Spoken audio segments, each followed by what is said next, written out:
Crysis was born right after or during the last phase of Far Cry.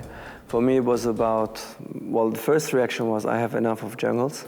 That was only the first reaction for about a couple of minutes. And I said, no, I'm not done actually with it yet.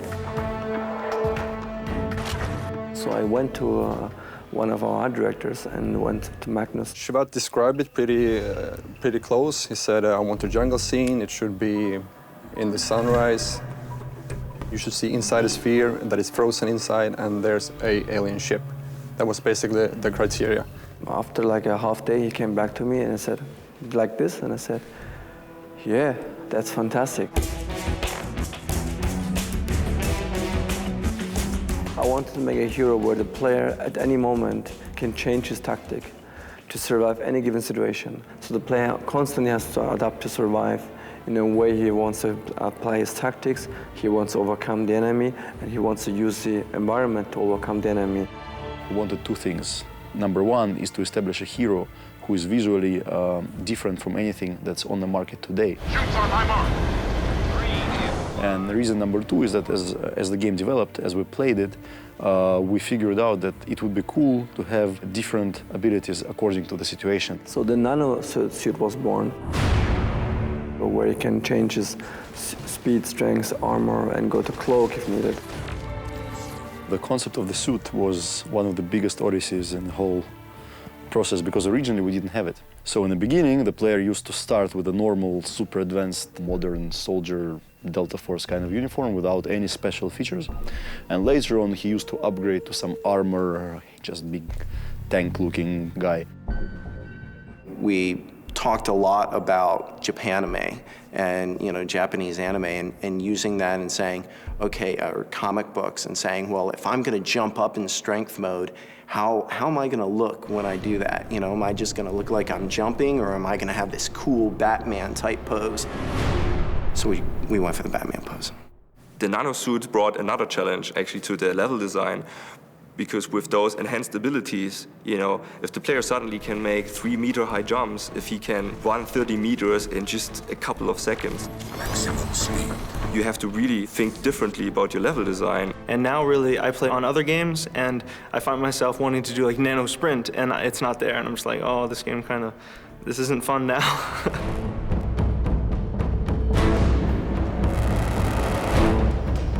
Get down! The big goal about the aliens of Crysis was always to define a benchmark. We spend more time and money and resources ever in one creature than probably the entire budget of Far Cry. Aliens, we have so many concepts for aliens, I couldn't even count them. I think hundreds, literally.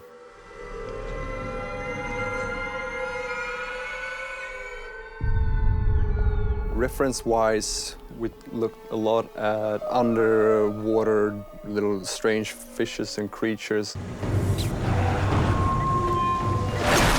We can't just have this one kind of alien engagement or this kind of threat. We have to have different kinds of aliens, and they all should provoke you to a different kind of gameplay. Look different, feel different, do something different. All those different creatures together should be this interesting alien involvement.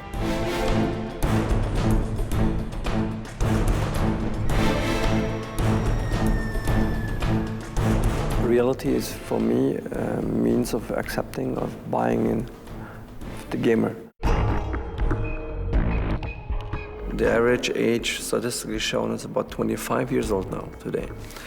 And they're much more academic or smarter than they were 10 years ago. So ultimately, they have expectations which have become bigger and bigger and bigger. For that matter, more real and more real and more real. Crysis is unsurpassed in terms of its visual quality. You won't see anything like Crysis on the market for some time. And Crytek are well known for producing incredible graphics and all the things that go with that in terms of the realism of the game. We have leaves that have light scattering through them with perfect shadowing and everything. We have a very, very good dynamic light system. Everything breaks in this game. We have motion blur, so basically depth of field. All the features, all the things that a real camera has. It's really amazing to see like a real-time rendered ocean that Thiago's working on and just go, is he watching a Pixar film? Like, what is it? I mean, to see stuff that's being rendered at 60 frames a second that looks comparative to stuff that I've seen in film is just really, I would say, breathtaking. When we did Far Cry, we made the idea of what a jungle should look like. And this time, the goal was to make a real one.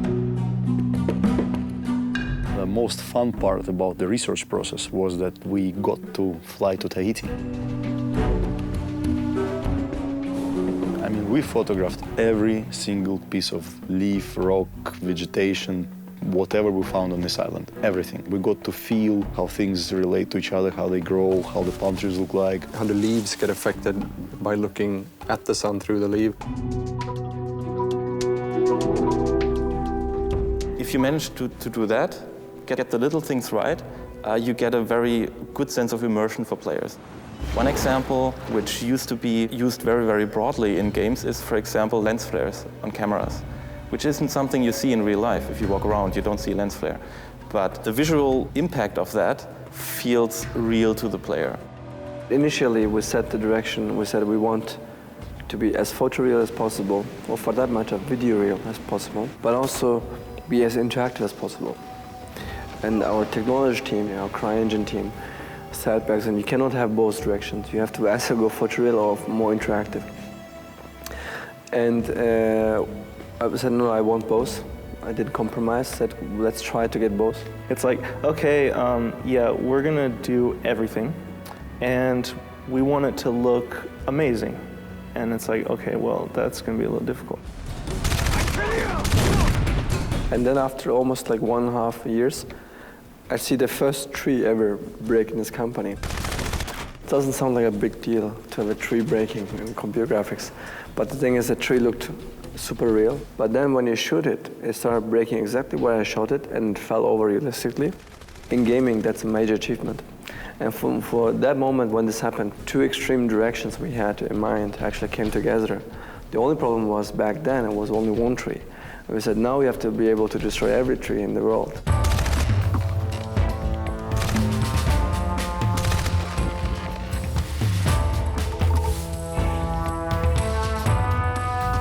Challenge in creating such an open environment and actually crafting an experience for the player which is so open and environment which is so free is actually very complicated.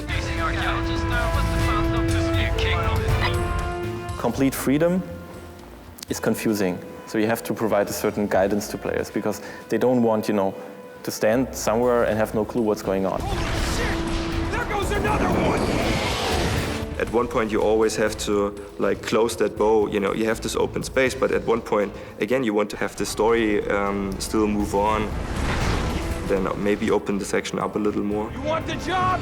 You got it! They want some kind of, you know, guidance, being told that if you go in that direction, the most exciting thing will happen. You can go there as well, that's fine.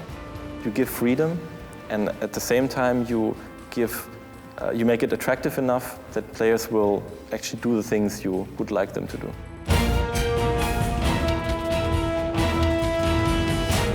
So while designing the levels, the big direction that we're giving about the level designs has been always to make sure that the term Veni Vidi Vici is used in their minds.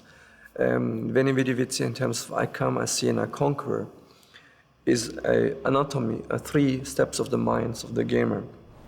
Every level of the game is designed with player being able to approach the challenge, observing it, and then overcoming it. Not just this action game, you run around, you don't think, you just pull your trigger and shoot. I think we really would want the player be engaged on an intellectual basis as well. The way we do it in Crysis is about letting the player outsmart the enemy. Usually aliens tend to be very stupid and very, well, one-dimensional. And we gave them a multi-dimensional navigation, but also we gave them senses like hearing and seeing, as we did with human AI with Far Cry. At the Far Cry times, all we had was basically all the characters were walking on a surface or a vehicle was drawing on the ground. So we had to build this technology which allows us to make the AI navigate in total 3D environments.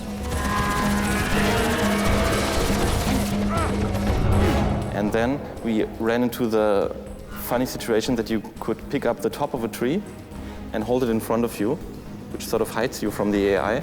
And then we had to teach these guys that, if there's suddenly a tree in the middle of the road, it might be something fishy going on.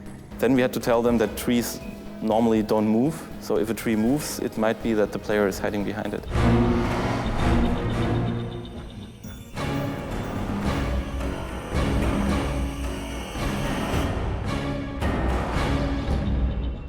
We worked with EA on this. We said to our EA partners, we need a visual benchmark on this game. We need something that showcases Crysis without having it yet. And so we created this video, which we call Correx video. Initiate. We worked with a CGI studio in Hollywood called Blur Studios. And we said, make it as strong and as cool looking as you can get, because we'll match you in real time. And they said, are you sure we can use everything? Motion blur, everything, depth of field? I said, yeah, go wild. And so they created the video. 1 year later, we already catch up. 2 years later, today, we actually surpassed that video even.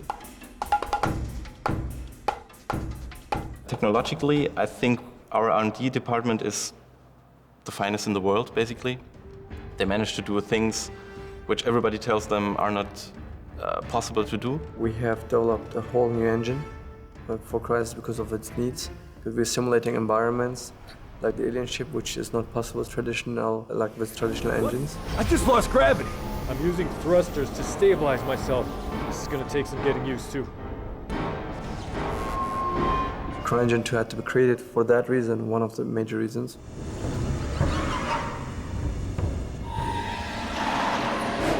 If it would have been visible from the beginning on, I think we would have not undertaken Crysis. It would have been just too big.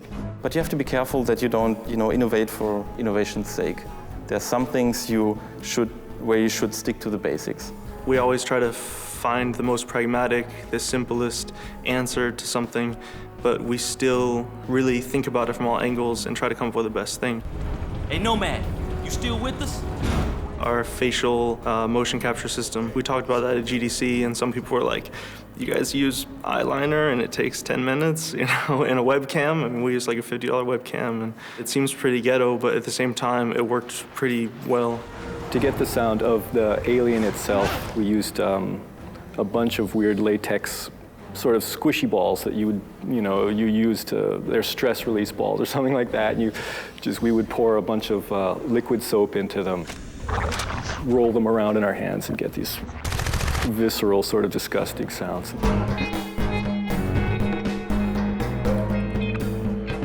For us, we see risk as opportunity. And other people see risk as a problem or a point of failure. You believe this? And we don't do many games. Every 2-3 years, one game coming out. So we have to do every 2 years something exceptional just to increase the company reputation. Something's here!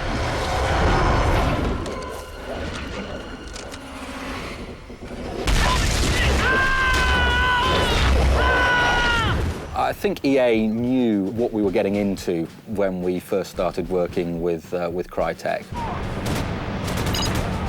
They do have a very forward-thinking way of development, and they do love to sort of push the boundaries of what's possible. We were the first adopter on DX10.